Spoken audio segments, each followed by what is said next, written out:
Okay, good afternoon. This is Debbie Davis. So I, I guess the video I did last night didn't upload, so I just uploaded that. Um, so I was at, so I did the video yesterday about M Health. We found out that they had not fed Nancy, John's mother, since the 16th. Well, he was told that they tried to put a feeding tube in, but he's not even sure if that was true because he wasn't there at the time. So as far as we knew, I said, how do you know for sure that they tried? And now it's been, and so we figured it had been, about 6 days that she probably hadn't eaten because when he was trying to feed her, she would aspirate. So, she's never been this sick before. But there's that law. Okay, so anyway, let me just cut to the chase. So the latest story is that I uploaded this video just last night. We brought her in yesterday, and he he has the power of attorney, which there's that act that was passed under Obama in 2010, the Patriot or the Patient something Act. Okay, basically what that act stated was that over the age of 90 that they could legally kill somebody in the hospital, and she is 90. And his and I believe that's what killed his father. He was 92 at the VA. I believe they used this act that was passed under Obama in 2010, which I mentioned on my last video. I keep forgetting the name, patient advocate. It was an act that that makes it legal to put them into hospice because of the care, how expensive the care is in the nursing homes. So it gave the they acted like it was supposed to be a good thing, like that it made it legal for family members to legally kill their own family members. So because of the care of the nursing homes, how high the cost is. I mean, I couldn't believe how high the cost is when I was looking for nursing homes for my father, and he's a veteran. He was at 20 years in the Air Force, and it was still, even though he was a veteran, it was still about $5,000 a month, and I mean, so there wasn't any kind of discount because he served or anything like that. I just couldn't believe it. So we did the best we could, my mom and I, to take care of him at home. He had Alzheimer's before he passed, but I just couldn't believe the cost of the healthcare. So, but this is what they purposely made the healthcare that high so they could pass this bill. This is what, this is what the New World Order agenda, the cabal, the Democrats, they purposely are passing these type of things so they can legally kill people, because there is a New World Order agenda that wants to kill, 2/3 of the world and have the rest of people's 1/3 of the people slaves.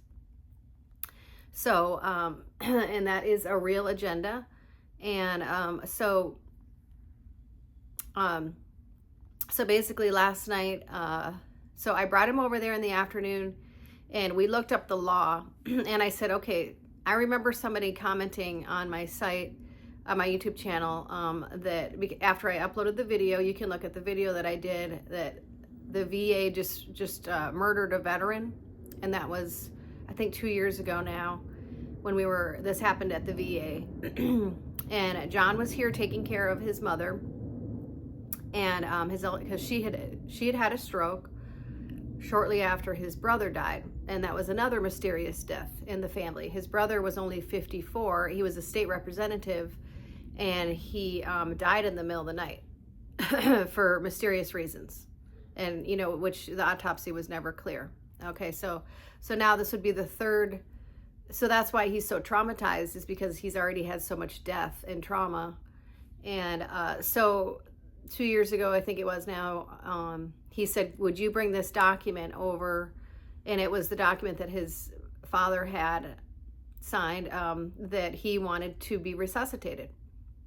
And that even though there is this act that was passed that the hospitals and certain family members, have the right to.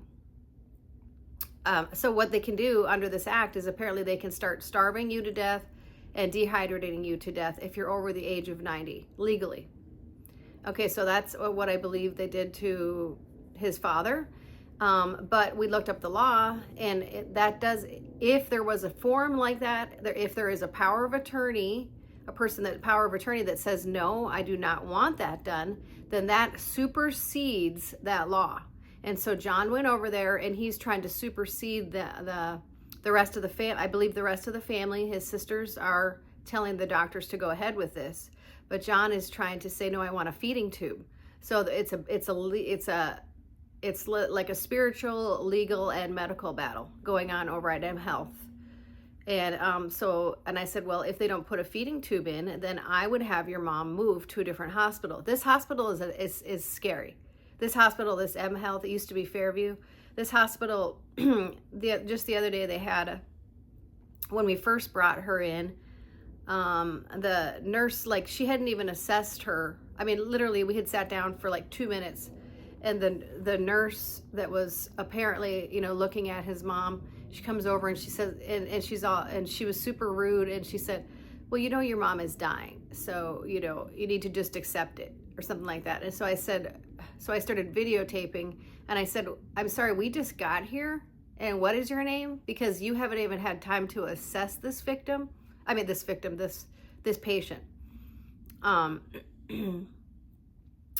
So I started recording her, and then she had the security remove us both. And then it was just his sisters there with the mother. So I believe it's a battle between his sisters and him, and his sisters have medical power of attorney, but John has the highest power of attorney and medical attorney. And so he's over there trying to get a feeding tube put in. And so I went over there in the evening to give him some food, and his mother was starting to take down liquids without aspirating. So he was over there trying to get her to take down liquids, and and she was swallowing, but they refused to put a feeding tube in, and their reason is that there wasn't enough fat. Okay, so that's because you're starving her. So I mean, this is really scary at the time. So this could be anybody's family member, but somebody that commented on my channel after I uploaded this thing about his father at the VA here in Minneapolis, and how that form that I dropped off should have superseded that law that was passed under Obama, should have superseded the provider. And by the way, the provider that killed, that went ahead and did not resuscitate and killed John's father, was a contractor from the University of Minnesota. He wasn't even a real VA hospital doctor. He wasn't even a VA employee. He was contracted from the U of M. And so we found out this information. So it's like they brought in a third party, probably a Mason, and he just went ahead and didn't resuscitate his father, and his father died that day. Okay, so this is how scary the medical facilities have gotten. And I know it's involving the CIA as well, because his family members are CIA. Okay, so I went over there early, in the afternoon. I brought him some food, and he said no, they won't do a feeding tube. And she is starting to take down some liquids. So I said, well, you need to try to have her moved out of here. Okay, and his sister was in the room. She gave me a super dirty look. His sister Sarah, she doesn't like me. His sisters don't like me, because I'm putting the pieces together here of their involvement in these different situations, because they were also in the room when I dropped off that paperwork at the VA, and they had medical attorney, power of attorney over their father. So I believe they were involved in facilitating the situation over there as well. They were in the room when I dropped off the power of attorney that his dad had signed that said, I wish to be resuscitated. So that should have superseded whatever law Obama passed. Now, if there's not a family member around, or one of these paperwork saying the person themselves wishes to be resuscitated, or like John has power of attorney, that he has power of attorney. He paid $1,200 to get a legal power of attorney done by an official lawyer here, and he has medical power of attorney and power of attorney. Like he's the full caregiver, and he has been for 12 years. Okay, so that should have superseded whatever was going on there at the hospital, and whatever he says they should have done, because he requested the feeding tube and they still won't put the feeding tube in. And so I said, well, then I would have her moved out of here, and they won't move her. So last time I went over there, I was trying to, before I, in the evening, I tried to check on him again, and I haven't heard from him now all night since the afternoon, and I don't know what is going on. And his family members are super controlling. I don't even know if they'll allow him to make a phone call. He does not have a cell phone. Okay, so this is getting extremely scary and dangerous, and I don't know, and I haven't heard from him now, and they won't let me go over there to check on him. And I was just gonna, and on top of it, they won't even give him like a comfortable place to sleep, and he himself has a back injury, and they're aware of this, and they have been withholding care here in Minnesota for his back injury. We keep bringing him in.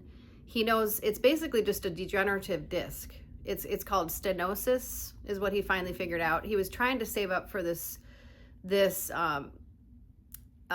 one new treatment called disc seal, which seems to us the less invasive to heal a degenerative disc, because they just kind of pump it up, and it's totally non-invasive. You don't have to do surgery, any cutting at all. But that's really expensive, and his insurance doesn't cover it. But so he was trying to figure out if maybe he could do injections or anything like that. But at this point, even though he has insurance, he still hasn't been able to get any proper referral from a doctor to get him the treatment that he needs. So it's literally like we're fighting with his family, the doctors, and then I've already had this I've already been going through living hell myself, being a whistleblower, having, I uncovered this huge crime where there was fraud at this military base years ago, which involves the CIA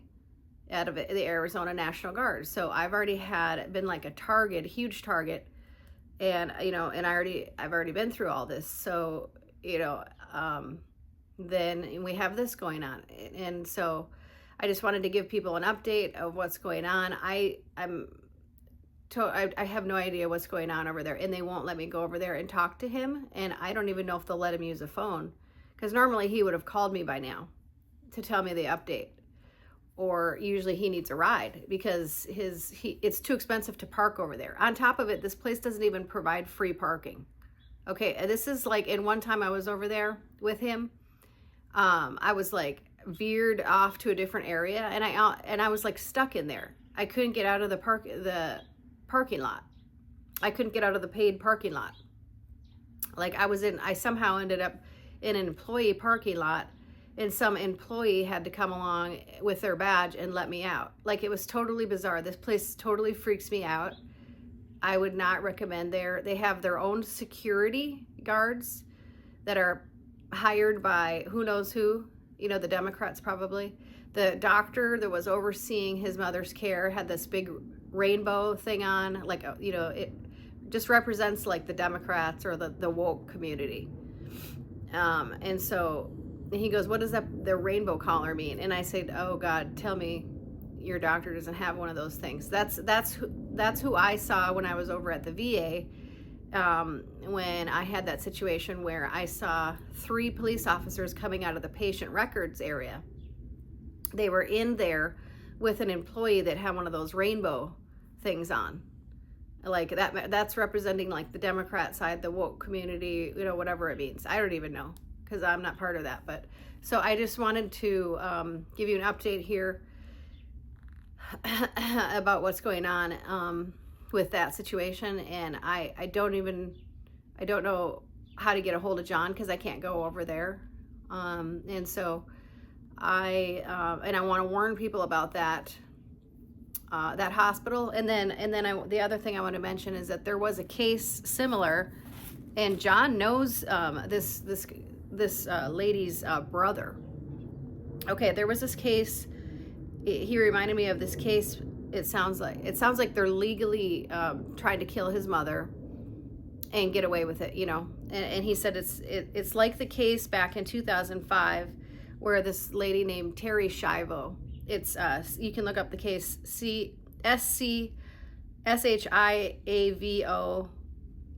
She died on March 31st, 2005. It was in Florida, I believe, and they said she had a head injury or something like that, but I mean, she wasn't that old. And John knows her brother. He's been on the phone with her. Her husband got away with legally murdering her. They said she was on life support, and they said that he took her off life support. Because he was married and he had the legal authority to do so. And she wasn't even that old. But the brother, John has talked to the brother, because you have to understand, John's father was the head of the pro-life ministry here in Minneapolis.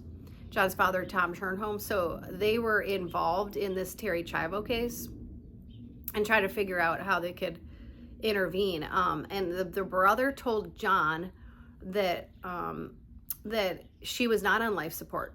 She was breathing totally normally, and he basically just murdered her husband, and got away with it. So I believe he said that she was not on life support, is what he told John. So I don't know exactly what the story was there, but that was in 2005, and he was never indicted for her death. She was not on life support. She was breathing normally. I think maybe she had a feeding tube, but I don't know. But we were just talking about that case because his father was involved in that case years ago. And this is when they started this is how long this has been going on. And so now it makes me wonder if maybe her husband was CIA. You know, this was, these are the type of people that can get away with murder, and they are terrifying. And so this is what we all need to be aware of, and that's what I'm trying to do on my videos. Okay.